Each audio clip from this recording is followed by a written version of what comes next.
Sekarang, langsung. Okay. Good afternoon. Welcome everybody to a joint session between FPCI, Foreign Policy Community of Indonesia, and Milken Institute.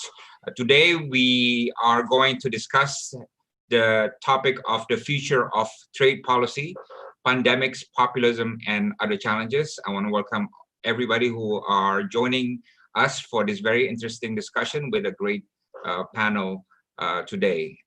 We are indeed living in a strange time, some even say scary. Trade is down, exports are down, imports are down, investments are down. People do not know what will happen, although most prognosis say we're going to be living in a recession in the short term. And we are seeing a whole bunch of public attitudes shifting, attitudes towards globalizations, attitude towards trade, and we are yet to comprehend what does the new normal mean in terms of trade, investment, and globalization. And as if all those is not enough, we are still facing geopolitical tension and rising populist attitude and me-first attitude among many economies around the world. International cooperation has started to move, but I think seeing a lack of globalization, a lack of global leadership, and still the kind of international cooperation that we're having may not be adequate to tackle the combined problem of COVID-19 pandemic, economic crisis, and possibly even political crisis in some countries. So with that background, I'm very happy that we have been able to invite a number of panelists from different countries. Many of them, actually all of them, were formerly government officials who have been there and who have important views on how to move forward. I will let my co-moderator, Laura, to introduce them and to begin the discussions. Yeah, Laura, the microphone is yours. Thank you, Dino, for co-hosting this event with us. As Dino said, I'm Laura Diolesi. I'm the executive director of the Milken Institute's Asia Center. For those of you who don't know the Milken Institute, we're a global think tank. We're focused on finance and health issues. We have an Asia headquarter in Singapore, but in the US, we're headquartered in Santa Monica, California. We have an amazing lineup today. Let me start by introducing the Honorable Steve Chiobo, who's the former Minister of Trade and Tourism and Investment for Australia. He's also a former member of the Australian House of Representatives. He negotiated several free trade agreement and strategic partnerships with countries such as Indonesia, Hong Kong, or I should say markets, Hong Kong and other countries. And we also have with us Ambassador Frank Clevin, who is the former Undersecretary for International Trade of the U.S. Department of Commerce. He was also the lead U.S. negotiator for India and China. And he's also the former U.S. ambassador to Singapore, where he negotiated the U.S.-Singapore Free Trade Agreement. Next, we have Cesar Purísima, who's the former Secretary of the Philippines, Secretary of Finance from the Philippines. He's also the former Secretary of Trade and Industry. Under his leadership, the Philippines received its first investment grade rating, and he was also Minister of Finance of the Year 7 times in 6 consecutive years, so and rated by many publications. And last but not least, we have Gita Wirjawan, who is the former Minister of Trade of the Republic of Indonesia, and he's also the founder and chairman of Indonesia's Investment Coordinating Board. Thank you, gentlemen, for joining us today. We're really excited. So in terms of housekeeping, we're going to keep the session the first hour. We're going to be interactive discussion with the panelists, and then we're going to open it up to questions from the audience. Today, we're living in a reality that 8 months ago, we never thought possible. And there are 2 main issues that are really shaping the near and midterm future of the world, COVID-19 and US and China relations. Both of these issues are leading to a rise of nationalism around the world, and countries are starting to look more for domestic solutions, and they're looking inwards. Let me start with Steve. Let's talk about Australia. Australia and China now seem to be worlds apart, despite they having a multi-billion-dollar trade relationship. The downturn of the relationship started in April when Australia led an international call for China to find out the origins of the virus in Wuhan. Steve, what do you see as the future of China-Australia relations, trade relations in particular? Thank you very much, Laura, and good evening to everybody that's listening. And Dino, thank you very much for the opportunity to participate today.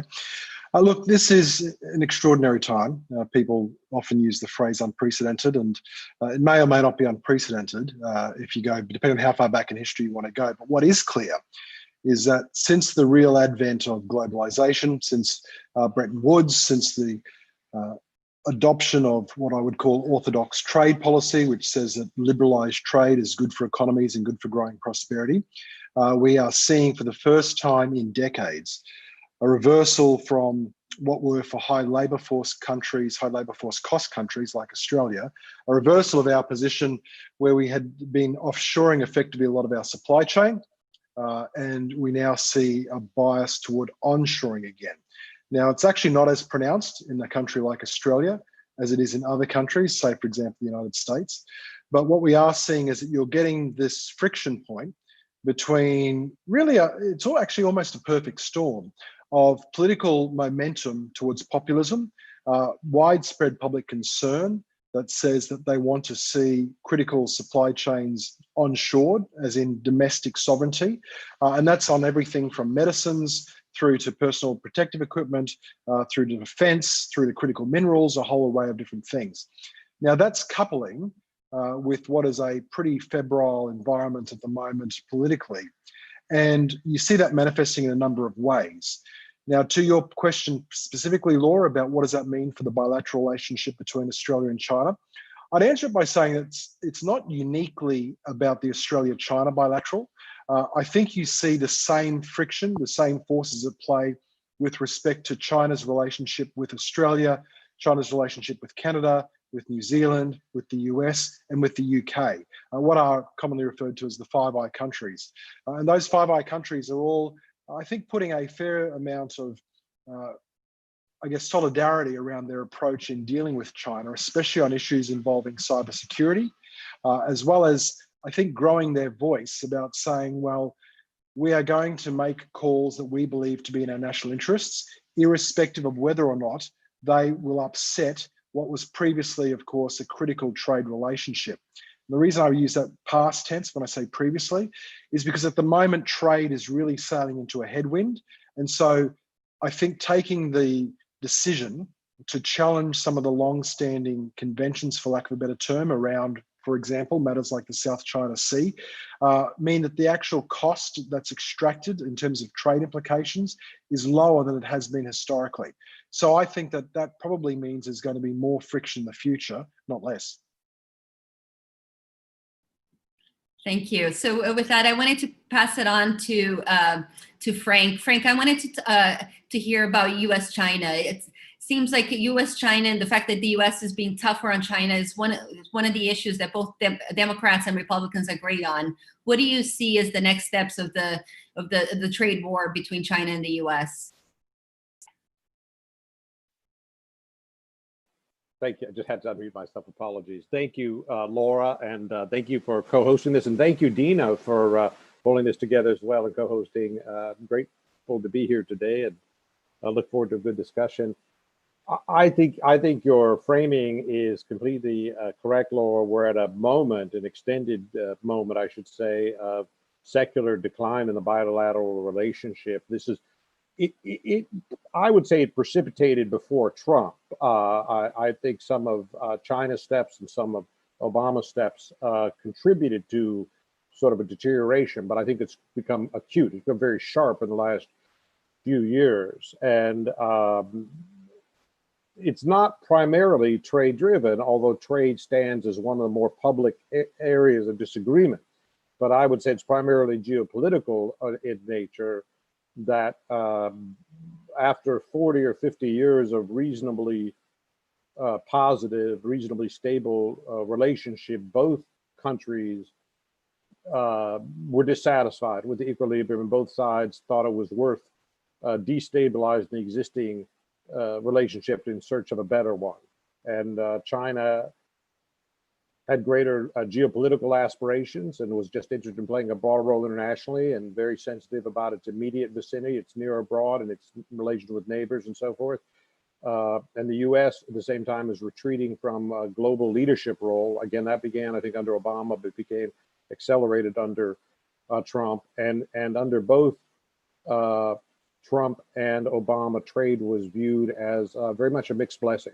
So there's a shift in trade policy. After 70 or 80 years of leadership on trade, we had two presidents in a row who each ran against trade. Each said, we've got too much trade and we need to do less trade. These trade initiatives are detrimental to U.S. economy. Now, Obama moderated that view once he came into office, and Trump did not. But this is the first time in modern history that we have a U.S. president who says trade creates harm for the U.S. economy, and we need to withdraw from trade arrangements, and his willingness to inject friction in these disputes, and specifically tariffs, is as I'll take Steve's architecture. It depends how far back you want to go to say unprecedented, but certainly in the modern era, in the last 80 years or so, there's been nobody who's imposed those kind of sanctions in the world of trade. So I think you'd say there's no particular view that trade in itself is useful to the economy. There's a view that the U.S. has been cheated or been abused by trading partners, and there's a willingness to inject friction into relationships to try to correct these wrongs. Look, I think personally, I think all of those are misplaced, but I think that accurately captures a majority sentiment currently in Washington. Let's talk, just continue on the US for a little bit, and then I'll pass it on to Dino, then we can talk about ASEAN. Frank, what do you think if Vice President Biden wins? Do you see a major shift from what Trump is currently doing? Yeah, it's hard to say, because interestingly, historically in U.S.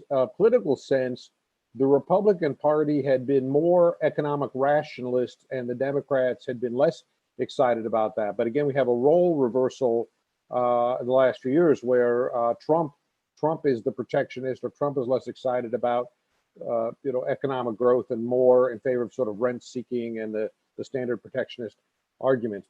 Meaning Biden doesn't have a particular heritage or history in free trade, but I think he's more oriented in that direction than Trump. And there's one particular initiative I'll call your attention to where he has a personal pedigree, and that's the TPP. This was initiated in the U.S. in the Obama administration.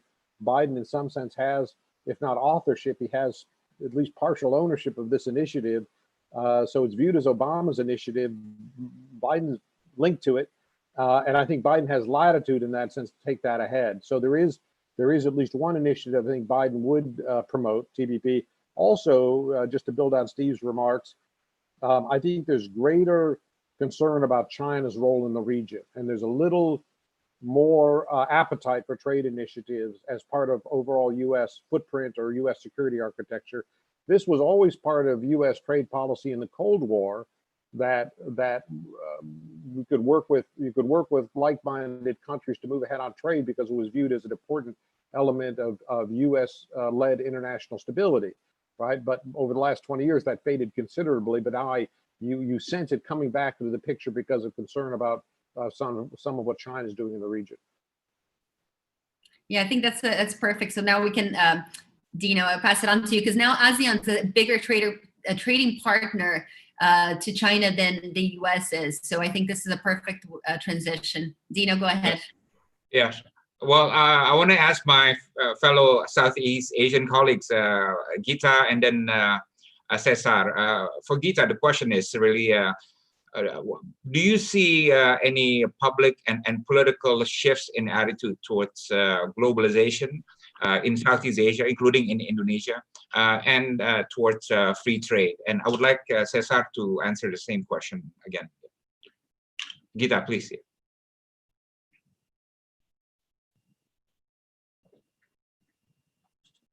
Mana? Suara. Sorry, am I good?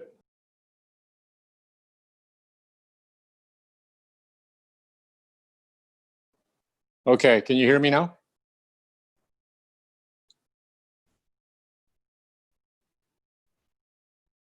Yeah, go ahead. We can hear you. Okay, all right.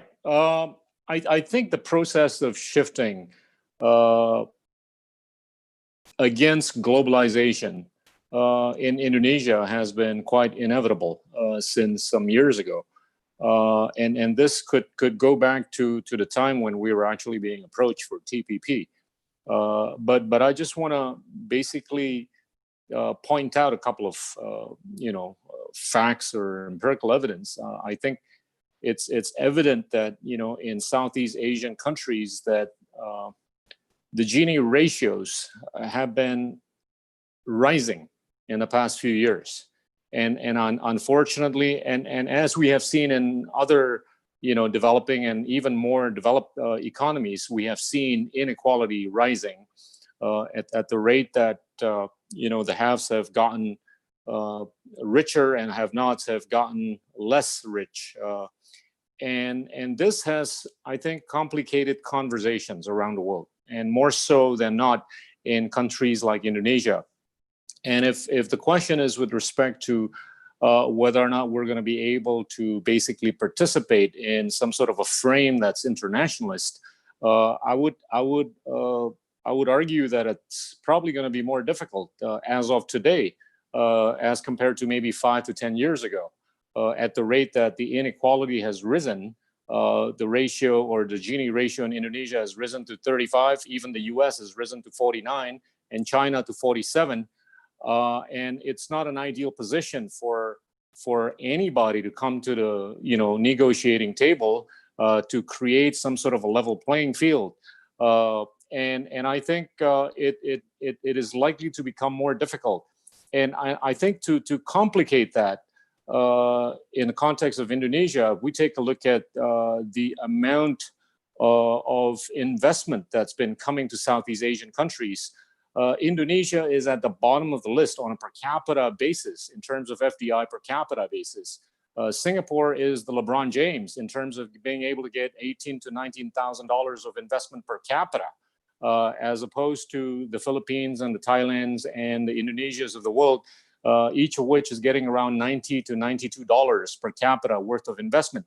But I think the Philippines is in a much more favorable spot in terms of being able to repatriate foreign exchange from their workers that are working all over the world, whereas Indonesia is not enjoying that sort of a favorable position. So at the rate that we have polarizing conversations, and at the rate that Indonesia is not going to be able to, or has not been able to, attract lots of dollars or renminbis or any other foreign currencies into our country for purposes of building whatever that needs to be built, it's going to be tougher, I think, for Indonesia. And let me just point out, a last, empirical evidence in terms of our marginal productivity. Indonesia stands at about $24,000 worth of marginal productivity on a per capita per year basis, as compared to, again, Singapore, which is at about $140,000 on a per capita per year basis, and Thailand and Malaysia at a much higher level than $24,000.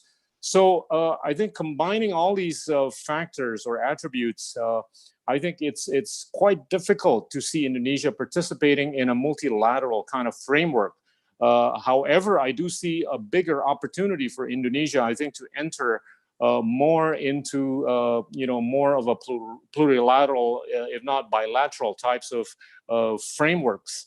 And I think this has been happening, as with Indonesia and Australia, and Indonesia is in the middle of discussions with a number of other countries for bilateral and regional framework purposes. So until and unless the marginal productivity of Indonesia really gets going in a positive direction, until and unless Indonesia can show the right kinds of infrastructure to help with respect to the financial inclusiveness of the country, so that we can actually help bring down the Gini ratio, I think it's going to be difficult. So the outlook for Indonesia in terms of entering into a multilateral type of conversation in the next 5 years, I think it's going to be quite tough.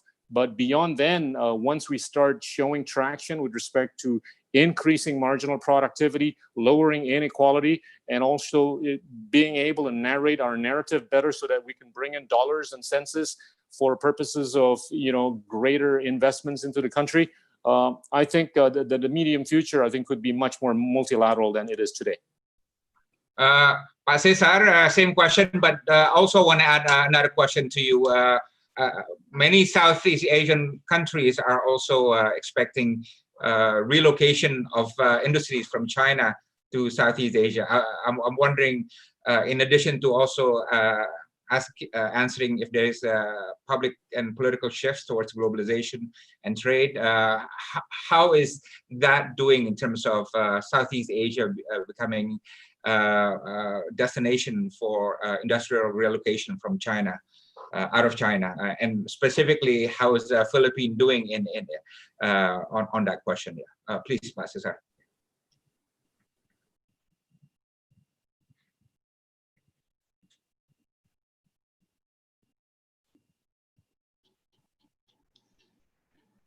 Can you hear me?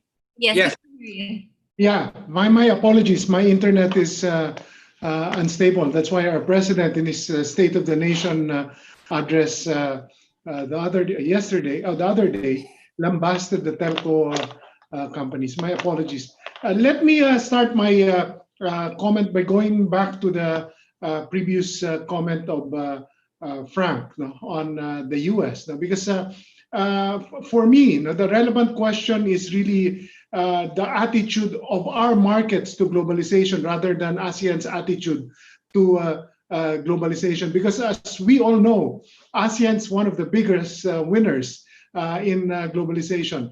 Before the era of globalization, we were all struggling countries, and basically globalization gave ASEAN the opportunity to have a role in trade. Going back to Biden, in May, Biden actually had an ad that criticized Trump for being too soft on China.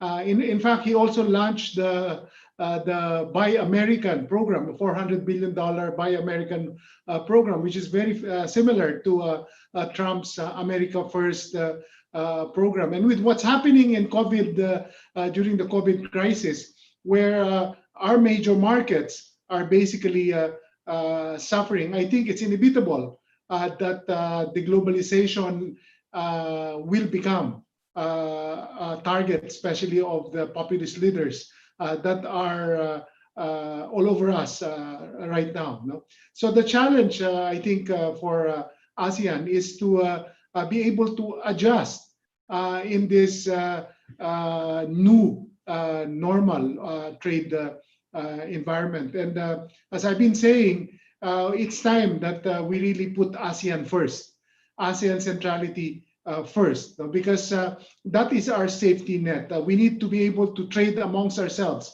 We need to be able to act as one market, because individually, other than Indonesia, all the ASEAN countries will be irrelevant. I know that the rhetoric of our individual political leaders can sometimes be quite populist, but the reality is that all of us in ASEAN need trade to be able to advance our goals of improving the quality of standard of our people's lives, both not just trade, but even to tourism. In the case of the Philippines, outsourcing is a major industry that's improved the lots of millions of Filipinos. Overseas Filipino workers is possible because of globalization. We're also patched into trade, although not as big as other ASEAN countries. So the key drivers of Philippine growth depend on our ability to be connected to the rest of the world. Although we have a large domestic economy like Indonesia, without being able to earn from our trading partners, it would be very hard to get out of the rut we're in. So, and that is why what's happening now is of major concern and should be a major concern for all of us here in ASEAN, because we've never seen this before, where 90% of the world's economies have seen their economy contract. And therefore, politicians, before they would look at trade as a matter of efficiency and resilience, but now I think they'll add the political expediency. And if you add the US-China TIF, then the global global politics balancing, no?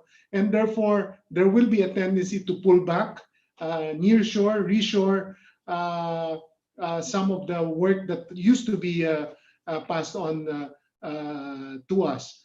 China will become a major and a big and more important part of our lives, because it's the only major country that has grown during this period. It's also our big neighbor, and therefore, to summarize my point, I think all of us here in ASEAN must focus on ASEAN, creating it as one seamless market, must focus on closing RCEP so that we can loop in a bigger market, so that we're not as dependent on markets beyond us that are now going to be flooded with populist tendencies. Yeah. Pak Cesar, do you think that RCEP will be able to complete its negotiations by the end of this year as planned?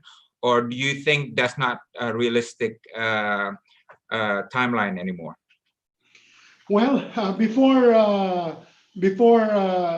COVID, probably there were a lot of doubts whether there was enough urgency to push RCEP to conclusion by the end of the year. But I hope the crisis we're in will drive a sense of urgency to our leaders, so that they'll see that our way out of this situation is making ASEAN more seamless, to really make it one market, and then patching it in with a bigger aggregation of countries such as RCEP. It's still, I doubt though, that it will be completed, because people's attention, the government's attention is really on fighting this virus and dealing with the challenges posed by this virus in terms of social political issues at home, you know, and crafting stimulus plans that will help especially the bottom of the poor in our respective countries. Laura?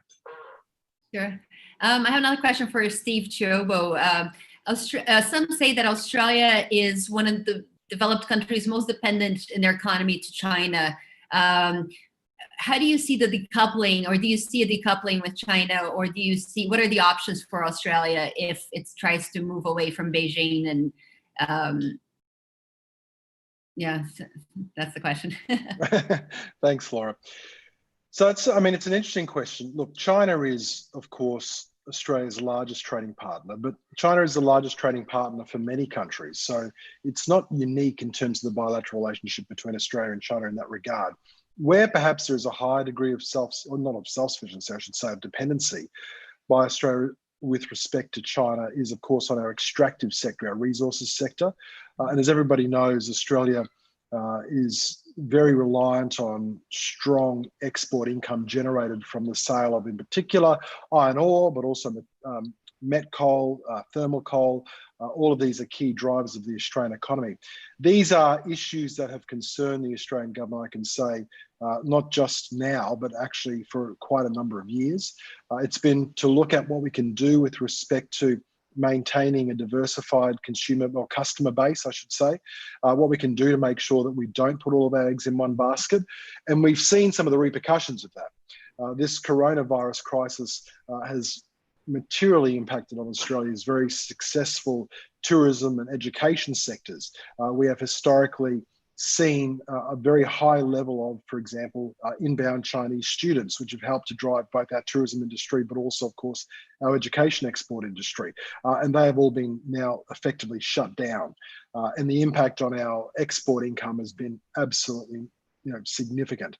So we've been mindful of that for a while. And in many respects, that's part of what drove the agenda when I was trade minister, and mindful of what Gita said about Indonesia and Australia. I mean, one of the I guess I consider crowning achievements that I was able to reach was to reach agreement with Indonesia on what we call IHEPA, the Indonesia-Australia Comprehensive Economic Partnership Agreement, which is another way of saying an FTA between Indonesia and Australia, which has just come into effect. Now, that had been a number of years in the making, but the reason we pursued it so aggressively from Australia's perspective was because we fundamentally believe in the good, positive story that is Indonesia, in the market that is in Indonesia. And we also saw there being tremendous opportunities for there to be mutual benefit, because we saw that we could help to drive supply chains between Indonesia and Australia that saw value add on both sides of the deal.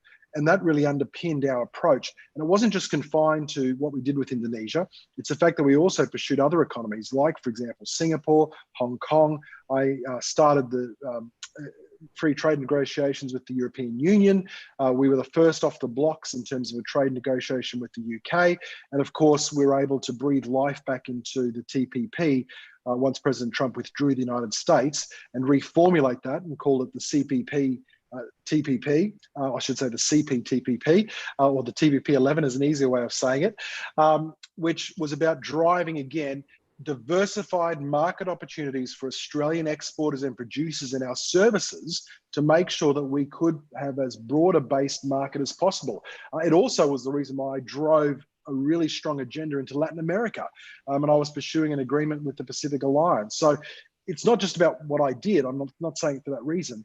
I'm using that as an example to underscore that we very much did always believe, notwithstanding what's happened in the last 12 or 24 months, we have always believed Australia's long-term national interests would be best served by having a diversified export base as possible, with as few or as lower tariffs as possible. And that's underpinned our approach now for a number of years. That's very interesting. I think a lot of countries are probably looking into doing something similar. So Frank, with that, I mean, what would you say with the United States? What are the options as it moves away from being dependent on China? You're on mute. Sorry, apologies. Sorry. I was just saying the US system is going to depend on presidential leadership. There's really no scenario that something consequential will happen with at least we need the acquiescence of the president.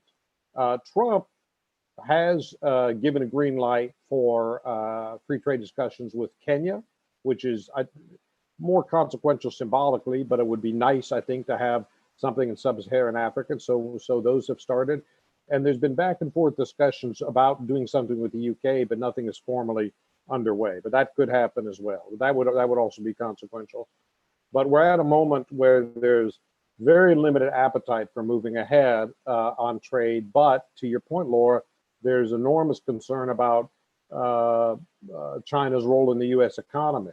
So it's almost a paradox. At the same time, there seems to be this, animated response to US investment in China or sourcing from China or collaboration with China. Some of it, I might very much agree with those concerns. But to say, if that's how you feel, then you ought to look at other sort of initiatives to take up some of the slack or serve as a counterweight. And there's just very little appetite for those initiatives. I would say this, I've really enjoyed what my colleagues on this call have been saying, and I found myself in general agreement or sympathy with most of the statements made. I would say we're in a moment of limited appetite for trade. And it's very different than most of the modern era, where political leadership in most countries favored some kind of trade movement. And now there's ambivalence about it, and countries are slow moving, even though the true trade professionals know we've got to go ahead. So I would frame the question, Laura, to say, can we move ahead in bad weather? It is bad weather. I think it'll be bad weather, meaning the overall political environment will not be propitious. It will not be supportive of trade for years. What initiatives can be undertaken in that kind of environment that would still be fruitful? And I think there are a few. But you're just being opportunistic and being modest, but still just trying to keep things moving ahead. You know, whatever you do, don't sit still, don't stand still in bad weather. You won't get better if you freeze. So you still got to find some way to capture what political appetite there is. So for example, one point I've made is many countries, US included, still maintain tariffs at 2% or less on various tariff line items. Well, if you're 2% or less, the cost of collecting the tariff is equal to the value of whatever you collect. So I would advise, if I were to advise the US government or any of the countries represented in this call, I would say, look, just as a modest step, but still a constructive step, I would say countries should just agree to unilaterally scrap any tariff line before 2%. And if a country on this call says, no, that's too ambitious, say fine, 1.5%, do what you can, just remove some of these nuisance tariffs off the picture, right? And my guess is even if the domestic environment is not for trade, you can still find general acceptance of those kind of moves.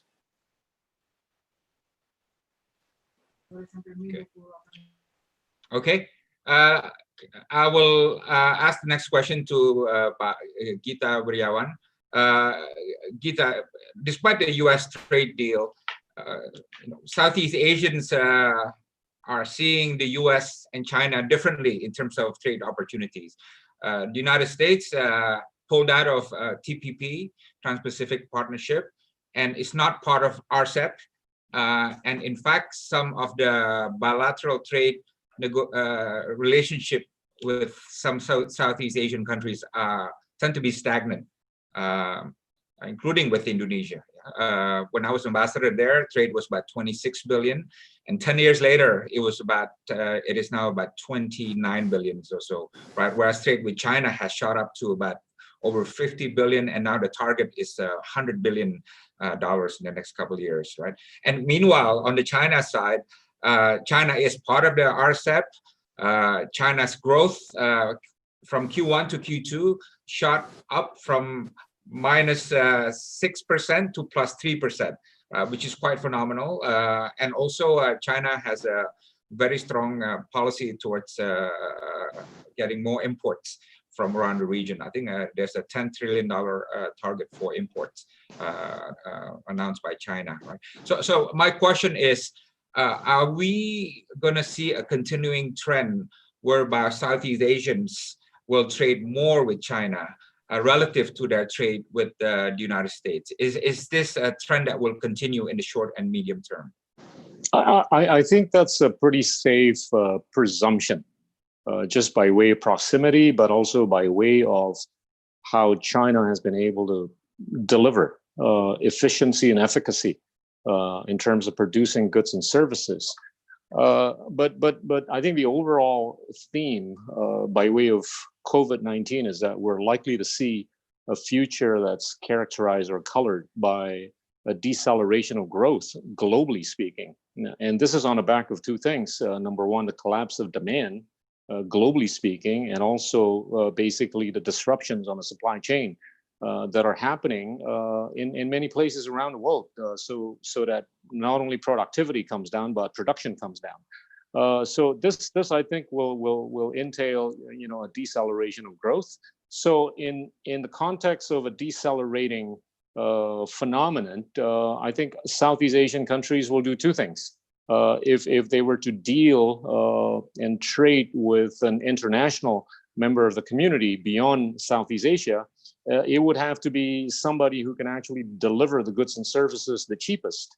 But I think the second attribute that's likely to take place within Southeast Asia is that Southeast Asian countries, I think, will try to figure out how to basically jack up the intra-trade element of our trade. And I think it's a bit of a mockery in that our intra-trade within the 10 countries is still sub $1 trillion in the context of a collective economy that's around $3 trillion.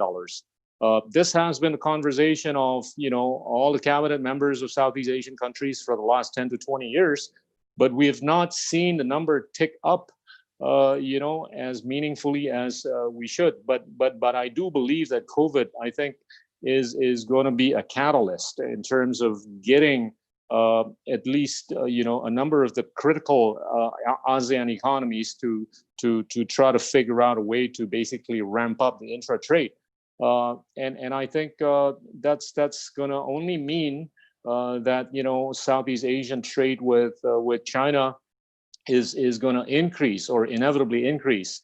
As much as we would like to trade more with other continents or other countries, such as the Western European countries, Australia, New Zealand, and South Korea and Japan, and also the United States. And all this rhetoric about onshoring and basically re-globalizing the supply chain, I think it's a lot easier said than done, because if you were the CEO of a multinational company, and if you were to decide as to where you want to basically relocate from China, then you've got to take a look at the metrics again. And if you take a look at the metrics of Indonesia, where our marginal productivity is still at 24,000, our I-core at 6.3 vis-a-vis that of Vietnam at 4.3, it's not going to be easy for some Southeast Asian countries to be the beneficiary of the relocation or relocating narrative. So in answer to your question, I think the trade between ASEAN and China could quite easily go up more than proportionally vis-a-vis other places around the world. Okay, Pak Cesar, I totally agree with your earlier point that ASEAN should trade with each other more, especially pushed by the pandemic crisis. But as you and I know well, Intra ASEAN trade, has been rather stagnant at about 25%. It went from 15 to 20 to 25% rather quickly, but for some reason it's just hovering around that number. Yeah, 25% intra-ASEAN trade. And on top of that, that's not a problem that the market is shrinking, right? The Indonesian economy probably this year will be 0% or minus. Singapore economies, they said it's going to be contracting 40%, something like that, and most of Southeast Asia as well. So they won't be interested in buying. Their buying capacity is much weaker than before. So I'm just wondering, what do you think at a time when intra-ASEAN trade needs to be elevated? What can be done policy-wise to make that happen? Because it seems like a very monumental challenge at the moment.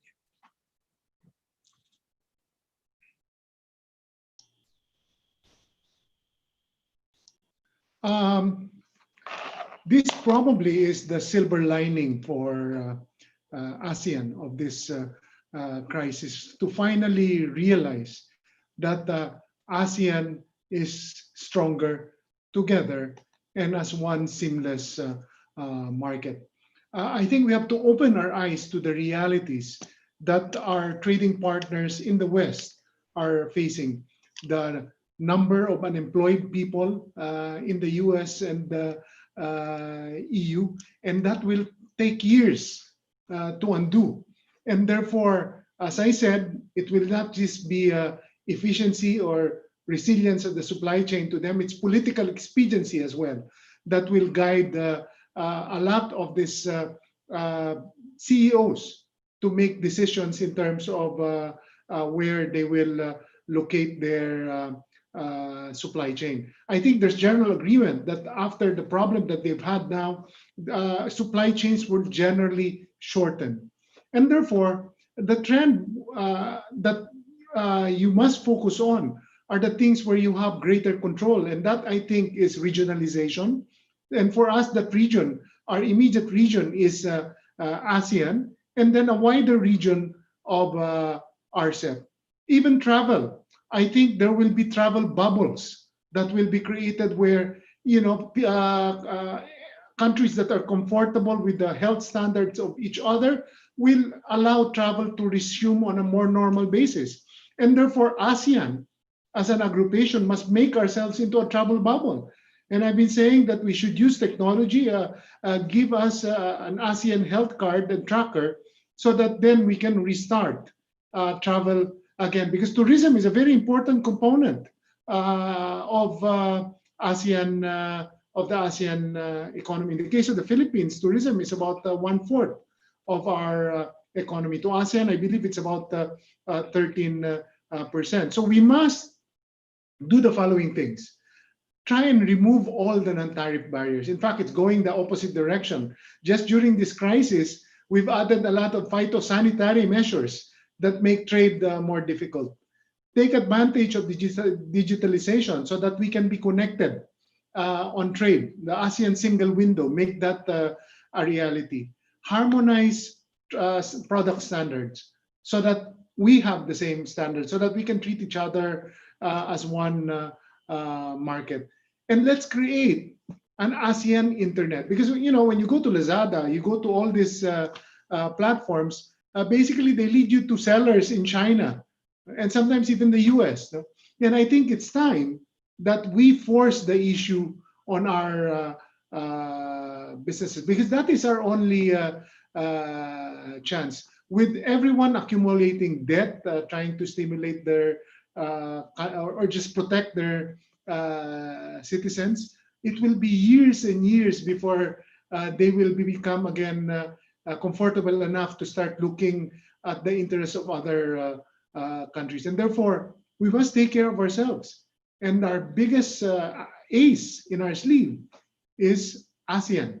As Pagita pointed out, and the other speakers pointed out, our Intra ASEAN trade has been stuck at about 1/4 of our total trade. We increased that by 10%. That's at least about $1 trillion of additional economic activity. And then if we put closure on RCEP, then we can really be more integrated, and therefore give ourselves hope that we can have some semblance of free trade, at least among the 15 member countries of RCEP. And that's what we have to do, and it will take a lot of political will. The sad thing is that the time, the brain time, and of everyone is on how to fight this pandemic. Thank you. Laura, just before I give you that transition, I just want to comment that I think the reason why it's stuck at 25% intra-ASEAN trade is because our local business people don't know each other, and our governments are not aggressive enough in educating our local businessmen about the potentials in ASEAN. So in Indonesia, there are a lot of provinces that actually don't trade at all with a fellow ASEAN neighbors, even though they're just across the boundary or across the sea, right? So, but I think until we get our local business people across ASEAN countries become familiarized with ASEAN economies and opportunities, we're not going to go far beyond the 25%. Yeah, sorry, Laura, it's yours. I mean, that was exactly my question. I was going to ask if the people of ASEAN were demanding that kind of integration, the market, even if they're asking their leaders to kind of have this, or even if the leaders, the heads of the states in ASEAN, if they're prioritizing ASEAN. Do you see that, Cesar or Dino, in terms of priorities, given all the domestic pressures that they're facing? That's why we have leaders. They're the ones who are up there and who can see better than the rest of the people who are at the bottom and having to deal with their day-to-day challenges. We need our leaders to actually, again, make a difference for ASEAN by looking beyond their political challenges to really look at what they can do for the long-term good of their individual countries through ASEAN. And I think this has several dimensions. Education, we must really try and integrate the ASEAN education system. Now that virtual tools are more readily available, I would really love to see more or all ASEAN universities offer cross-enrollment to other universities in ASEAN, so that then we weave a stronger relationship of the next generation. I also would like to see businesses actually take the lead in trying to integrate ASEAN rather than just focusing on their individual bottom lines. I hope that they really change their mindset so that it's a bigger stakeholder set that they deal with by going out of their comfort zones. And we're seeing them. The Ayalas, for example, in the Philippines have gone to Myanmar, to Vietnam, even to Australia.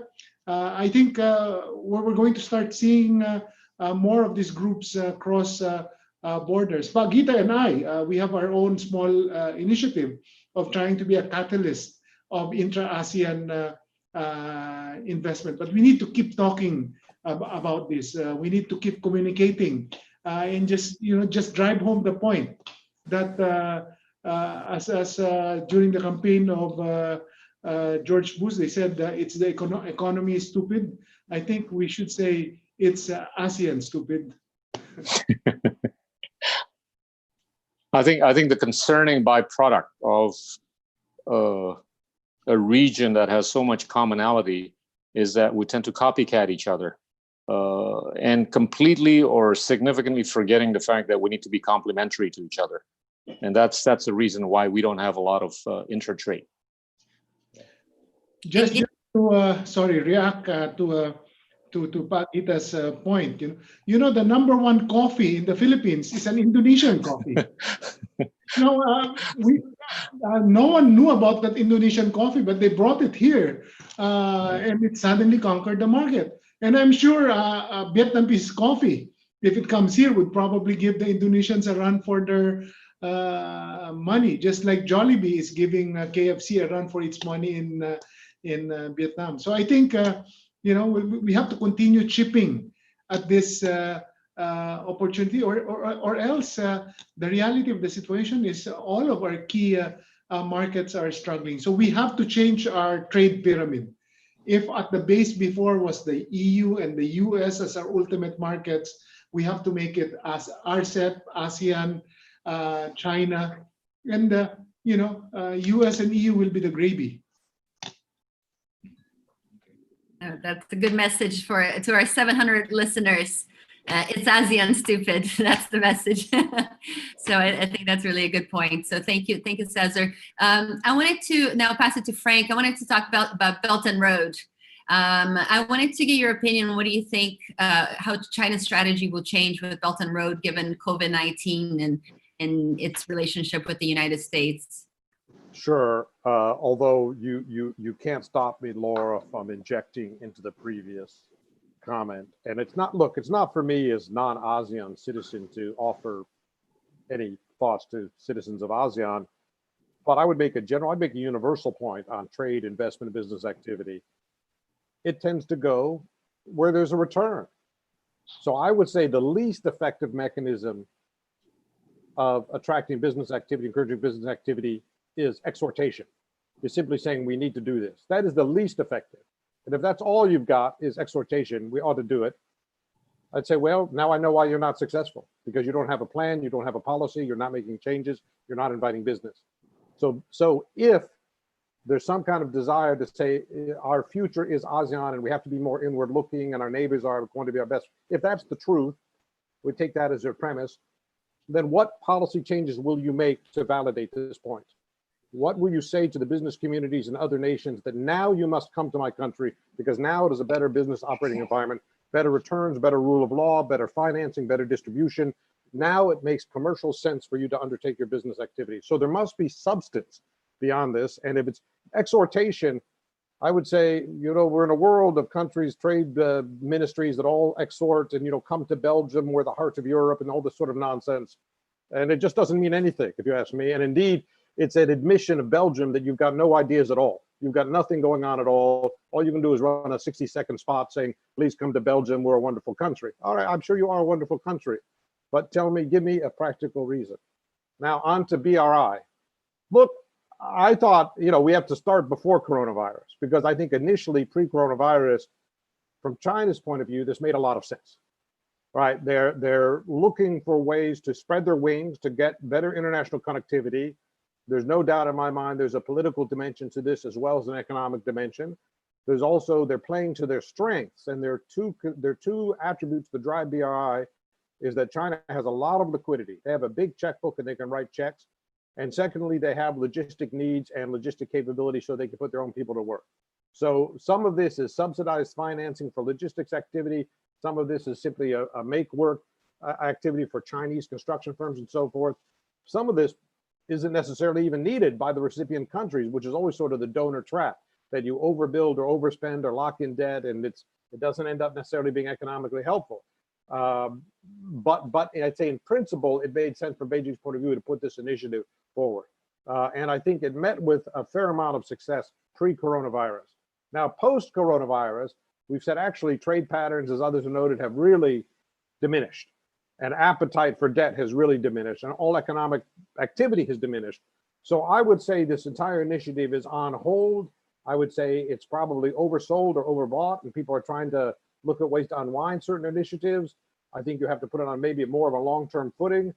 But I think it was, nonetheless, the lesson of BRI was China is spreading its wings. China is not just going to be passive about global patterns of commerce, and it wants to play a role in shaping those to make a Sino-centric global supply chain, Sino-centric trading patterns, and it would behoove other nations to think about that as well.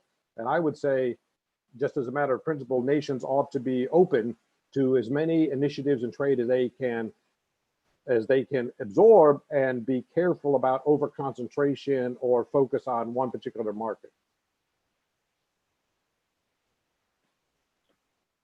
If I may react to Frank's comment, can you hear me? Yeah. Yeah. No, Frank is actually correct. There must be a plan, no? In fact, as I mentioned earlier, we need to harmonize our standards. We need to lift the non-tariff barriers. We need to connect each other digitally, because we have to make ASEAN really as one market.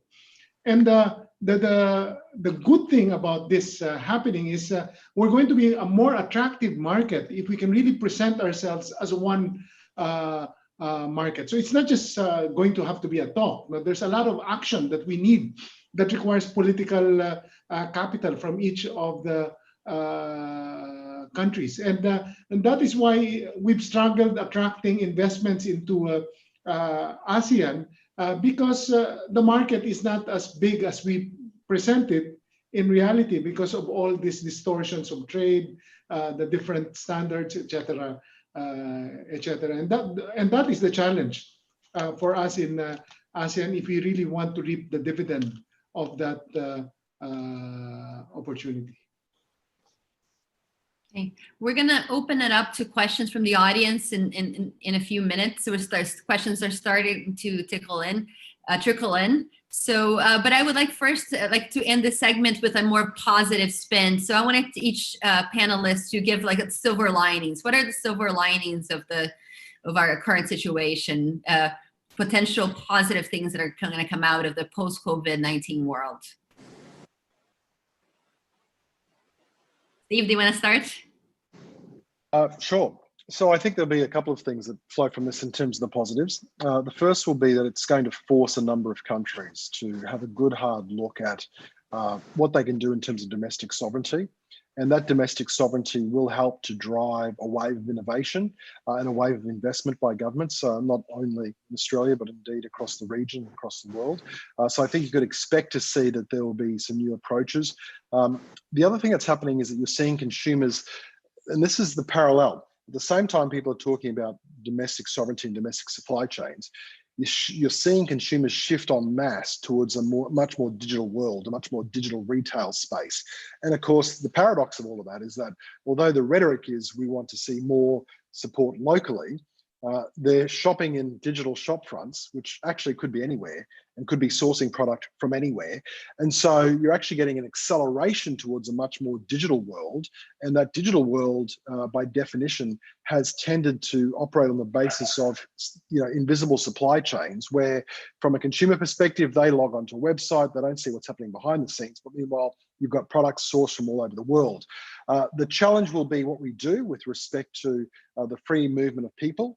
We know capital's mobile, and historically countries have been leaning forward into having free movement of people, and there's been some barriers to that, but those barriers I believe are going to be more entrenched now.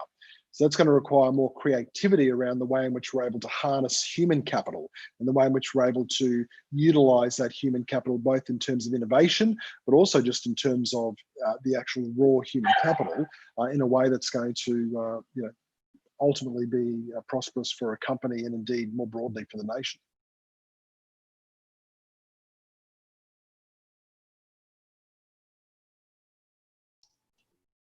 Okay, who's next? Cesar, do you want to talk about silver linings from your perspective?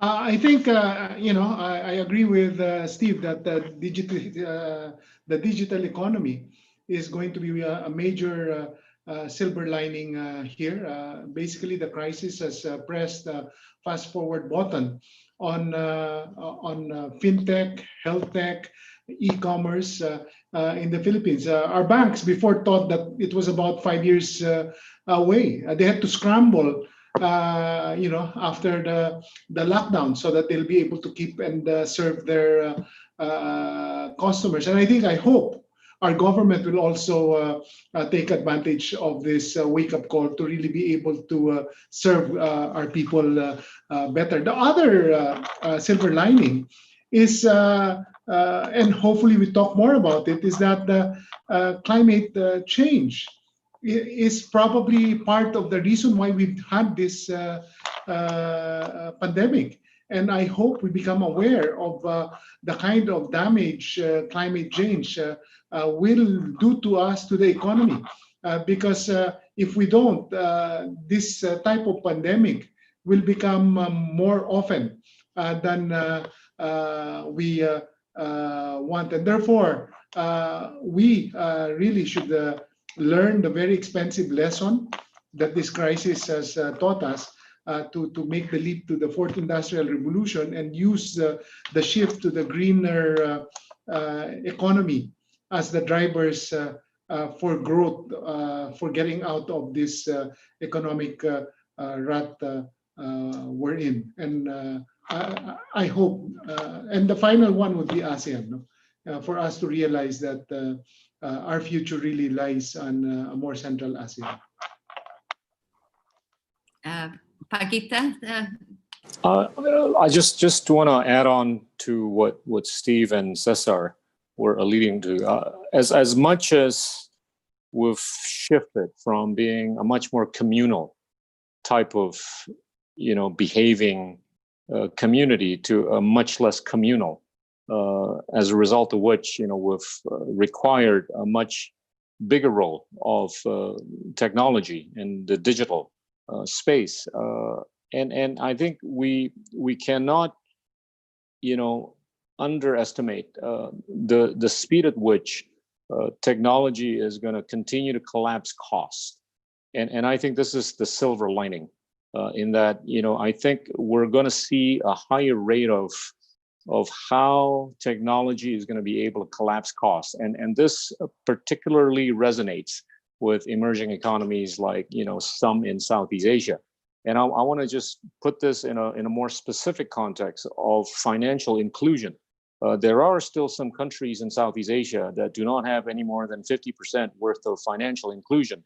And I think the role of technology, by way of how COVID has affected people in not being able to be as communal as before, thereby using the digital technology a lot more than ever, I think this is we're likely to see in the near foreseeable future a much faster spike in the way people embrace financial inclusion thanks to the technology. And the second, I'm hopeful that what Cesar alluded to in terms of how we're going to be able to basically respect the planet a little bit better than before. I'm not so sure if the current respect that we're showing to the planet and the climate is sustainable. And sometimes humanity tends to be forgetful of what is important.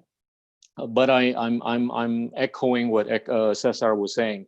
To the extent that we can actually sustain our current behavior of respecting the planet and the climate a little bit better, I think there's a great future for the younger and future generations of ASEAN. Thank you. And Frank? Look, I agree I've got to be unmuted. No, we can hear you. Thanks.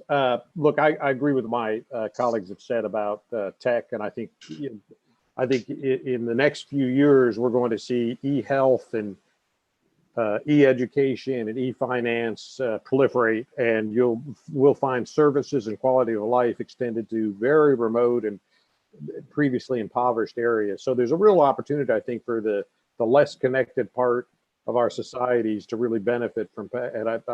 This is not 20 years off. This is 2 or 3 years off. That somebody in a very remote village will have a smartphone with an app on it, and they'll be able to do a pinprick blood sample and send it in and get more diagnostics in 3 minutes from that transmission than you would have gotten 10 years ago if you had taken a day to travel to Jakarta and gone to a medical clinic and stayed overnight and gotten your results the next day.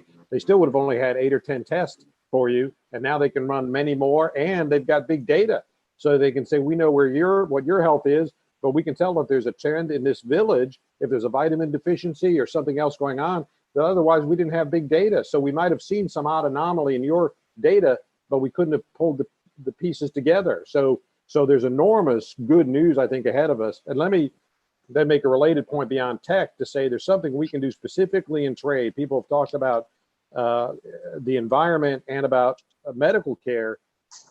Through the WTO process, there's 0 for 0 sectoral initiatives. And my hope for, again, every country represented here is that the countries say, regardless of where we stand on trade, we are moving to 0 tariffs on all health, medical, pharmaceutical, med tech products, because the social benefit of having an up-to-date, best practice medical infrastructure beats whatever nominal single-digit percentage tariff we might garner. And I would make the exact same point on social benefit for green tech, green energy, that wind turbines shouldn't have a tariff, that solar panels shouldn't have a tariff, and that all of us move ahead. Even if we can't move ahead on trade aggressively, we can move ahead in these 2 sectors, sign up for the 0 for 0. And I would note specifically, Indonesia has not signed up for the 0 for 0 pharmaceuticals. So Indonesia still puts tariffs on pharmaceuticals, right? So there's steps we can take that are quite modest, but socially beneficial. I think these are great points. Us at the Milken Institute, we too are working very much on encouraging business leaders and finance leaders to really think about resetting, their views of the future. So the future that we are going to have can be better than the one we were going to have before COVID. So we are having a lot of conversations on ESG type of issues and encouraging finance leaders to really prioritize that. Laura, I'm going to move for 1 second and replug my computer in, if you don't mind. So if you see me go dark for 1 second, that's why. Okay, sounds good. Thanks for letting us know, Frank. Dino, I'll pass it on to you so we can ask the questions from the audience. Okay, so Aderina from Indonesia asks, if FTA is important for the future of our trade, how about the trend of blocking FTA as done by, for example, a group of people initiating referendum in Switzerland to block European Free Trade Association?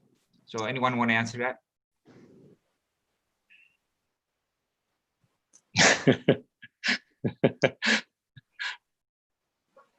Anybody? I'm happy to make some remarks, please. Dino, and that is to say that, look, I mean, I think those that argue in favour of protectionism, and I use this broadly in the current world climate, those that argue in favour of protectionism argue for lower living standards in the future. Those that argue that in some way you make a country rich by taxing inputs into it will be proven in time to be wrong. And part of the challenge that we've seen over the past 30 or 40 years is that it hasn't been orthodoxy, right? So the orthodoxy has been to say, let's lower barriers to trade. And we've seen a massive uplift, especially in the ASEAN countries, but across the world, but Asia more broadly, in particular, has seen tremendous prosperity gains as a consequence of liberalized trade. What we're starting to see now, of course, is that there have been some economies, and some of them quite significant economies, that have put more protective measures in place, that have imposed on their consumers, notwithstanding rhetoric that says others are paying, but have imposed on their consumers much higher prices as a consequence. And I think for the first time in quite a long time, the general community is going to see that protectionism isn't the panacea that they think it is.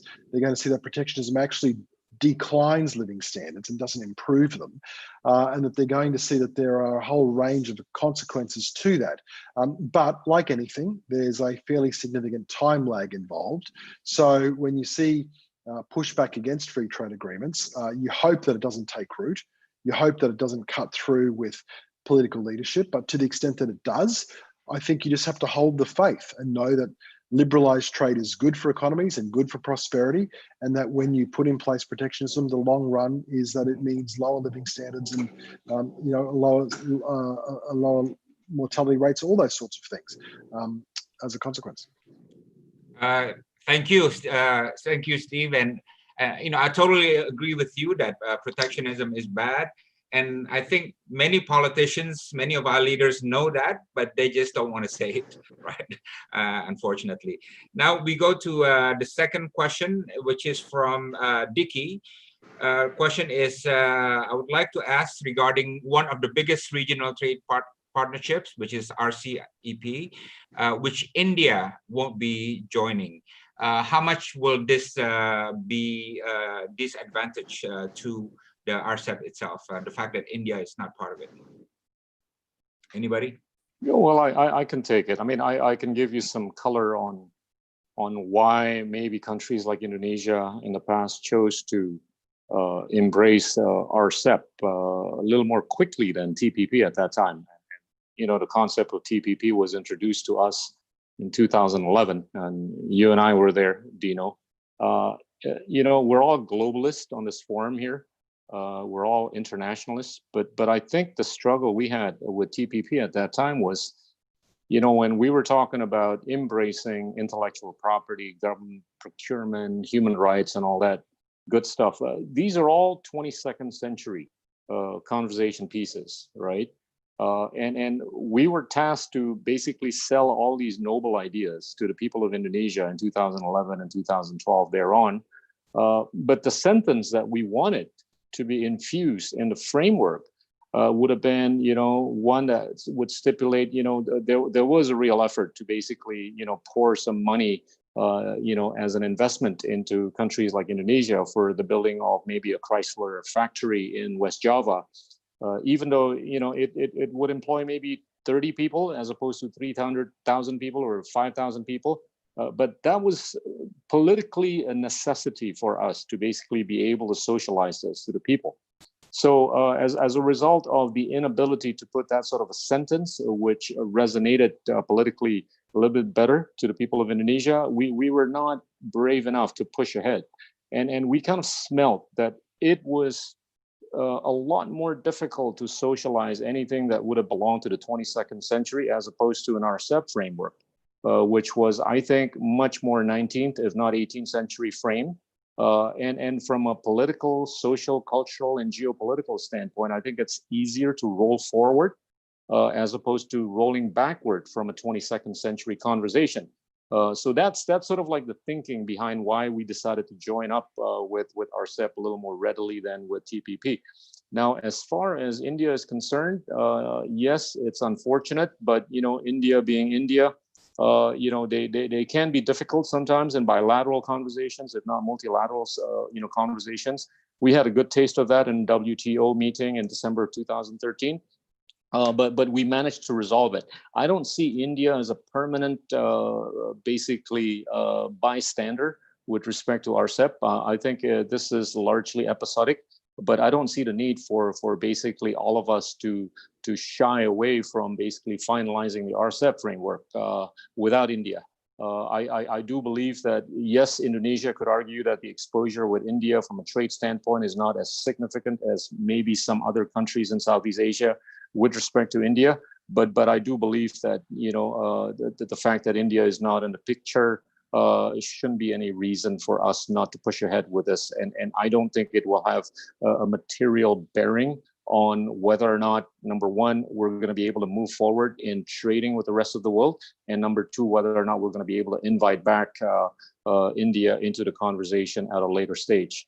I also do a possibility for perhaps India to be invited by countries like Australia into a TPP setting. That would, I think, serve as a bit of a deterrent for countries like China to be contemplating joining the TPP framework later on. Okay, now we have a question from Afonso Silva Musayon from the Deccan University. In a post-COVID world, states will want to restart their economies by concentrating in job opportunities. Will the Belt and Road Initiative be a more attractive incentive when economies need local jobs? Who wants to take this? I can, but maybe Cesar should, or some others should. I think the Chinese are starting to realize that this crisis might be an elegant opportunity for them to redesign the way they've approached BRI, because there's been a pushback because of many reasons. One, the contract's been granted to Chinese companies. Labor is Chinese, subcontractor is Chinese, the loans is from Chinese banks, and the terms can be quite onerous. No? And I think this is a good opportunity for them to revisit the opportunity that BRI presents to them in several ways. No? One is to not push through the the dirty coal plants, the old economy type infrastructure that they've been pushing, but use this as an opportunity to make the region more green. And they do have the capacity and technology in that area. Two, they should also use this as an opportunity to change increase the dimensions of BRI. Instead of just physical, make it also a digital BRI. Third is in reaction to this pandemic and in an effort to create a bigger travel bubble, to make it a health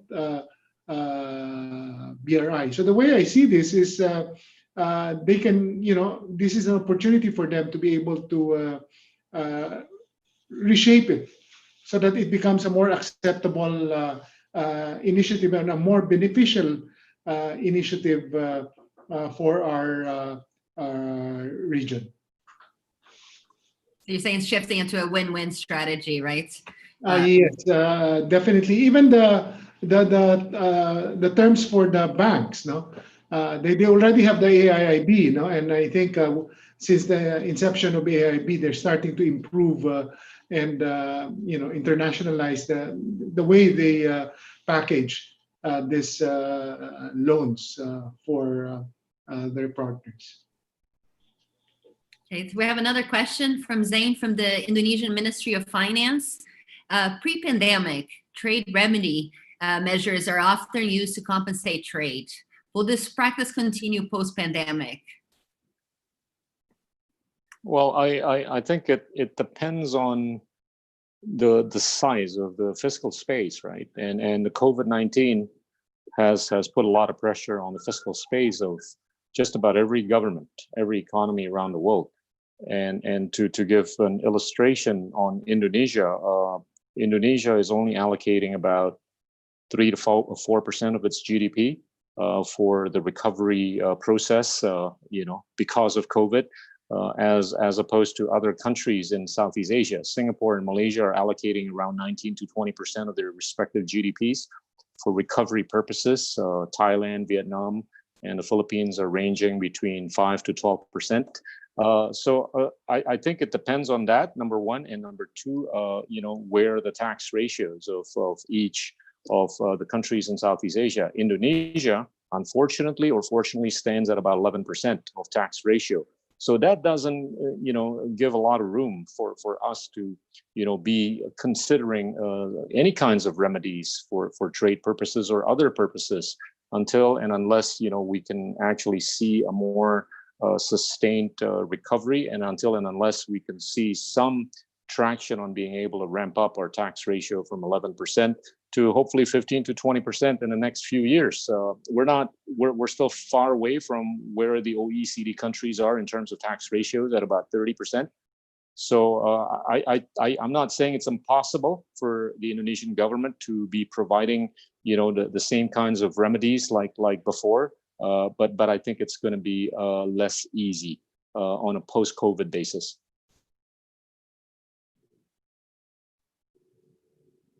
May I just add? Yes. Yeah. Let me make a general point, not an Indonesia specific point, but a general point is I would suggest to countries that are thinking about trade remedies, anti-dumping, countervailing duties, other kind of trade remedies, please make sure you have an affirmative agenda and you're not defining your entire trade policy by a negative agenda. And you're saying we're going to somehow correct trade problems or improve our trade position through trade remedies, because it's a niche tool. It might be a celebrated tool, it might get you some notoriety, it might be consequential even, but it doesn't help your overall national status in terms of its trade policy. So I would say every country has a policy obligation to lead in an affirmative sense. Where are we trying to go with trade? Where can we liberalize? Where can we work with like-minded countries? Where can we improve our trade position?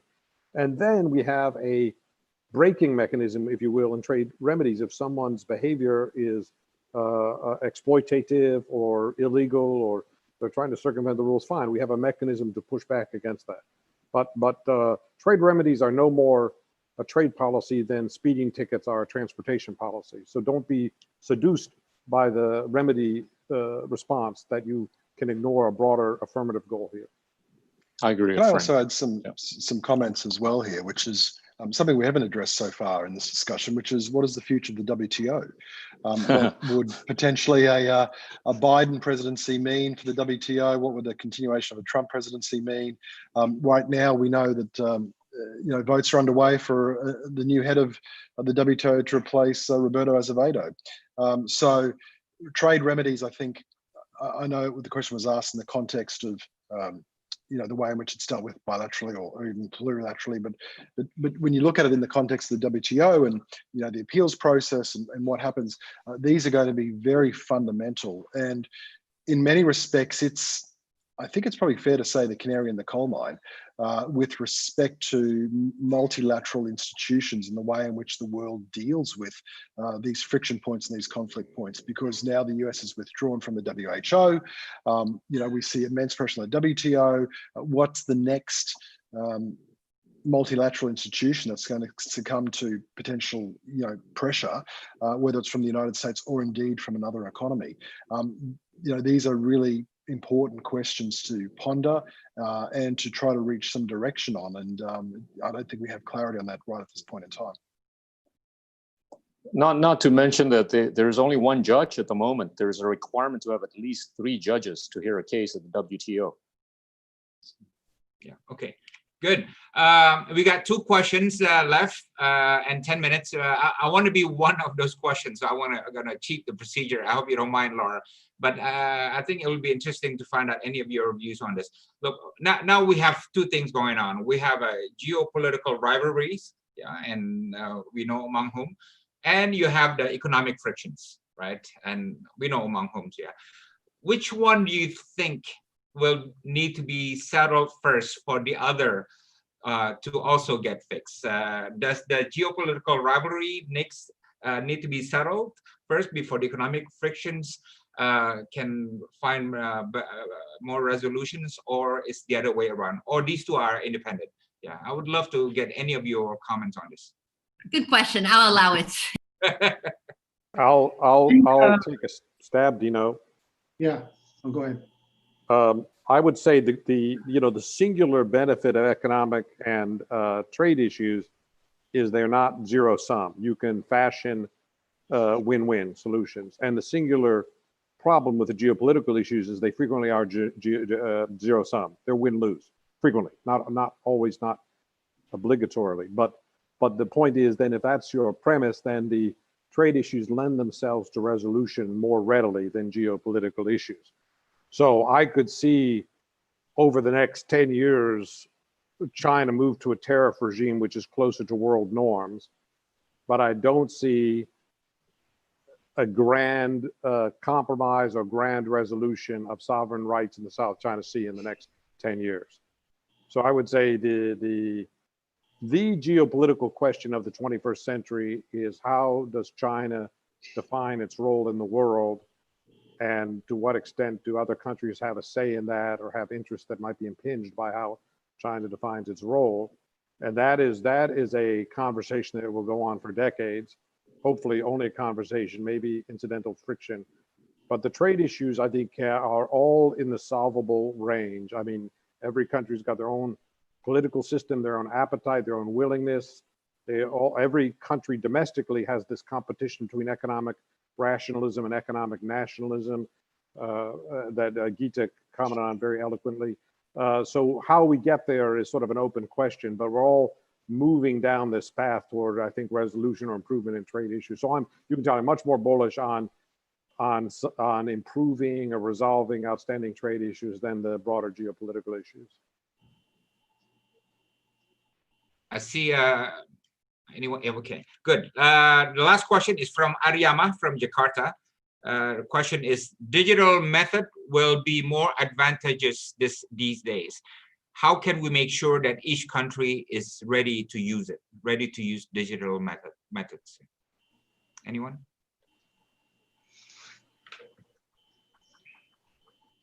I mean, yeah, go ahead, Cesar. No, go ahead. Go ahead, sir.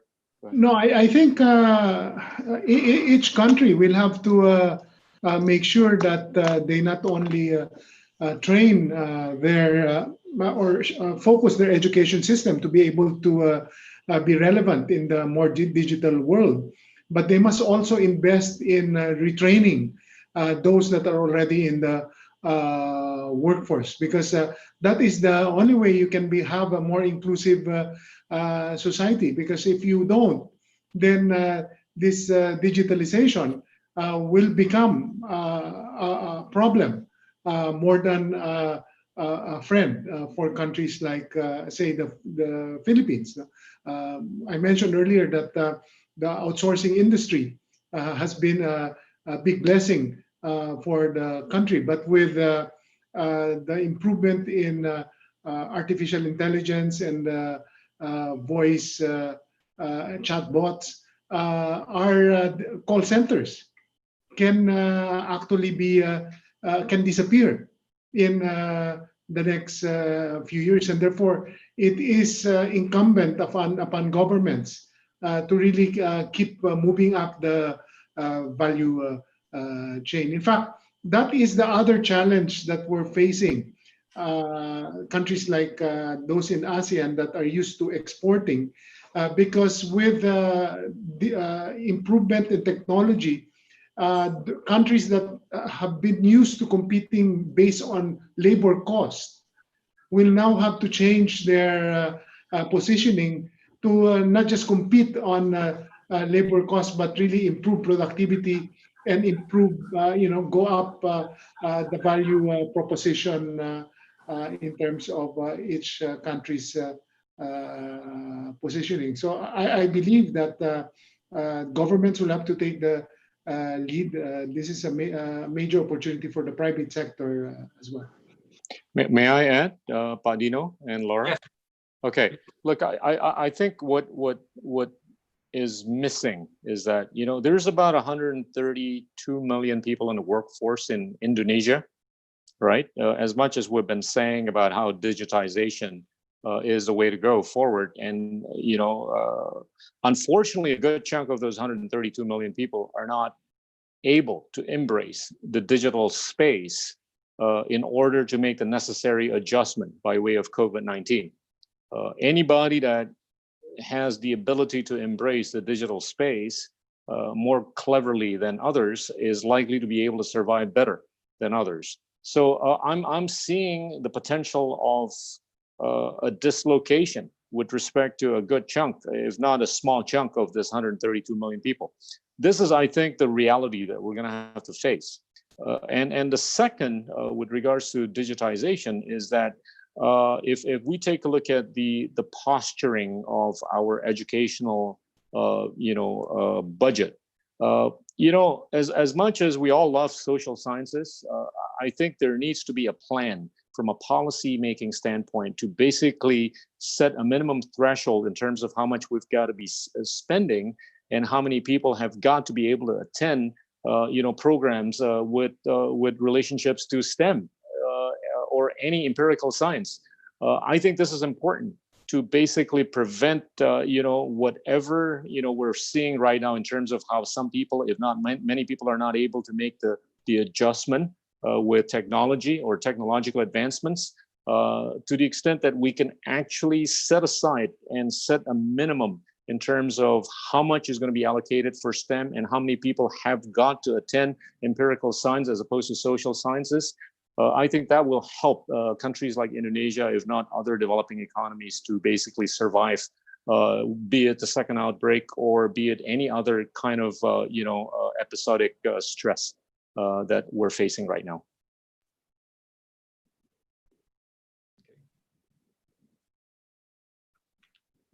Laura? No, I think, are we wrapping up, Dino? I think it's time. So yes. So I'd like to thank all the speakers. Thank you, Gita, Stephen, Frank, Cesar, and thank you, Dino, for hosting us. This was a fascinating discussion. We really appreciate everyone's time, and wishing all the audience a good afternoon. Thank you. Thank you, Dino. Thank you, Laura. Terima kasih. Thank you, panelists. Thank you, host. Thank you. Keep safe, everyone. Stay safe. Thank you.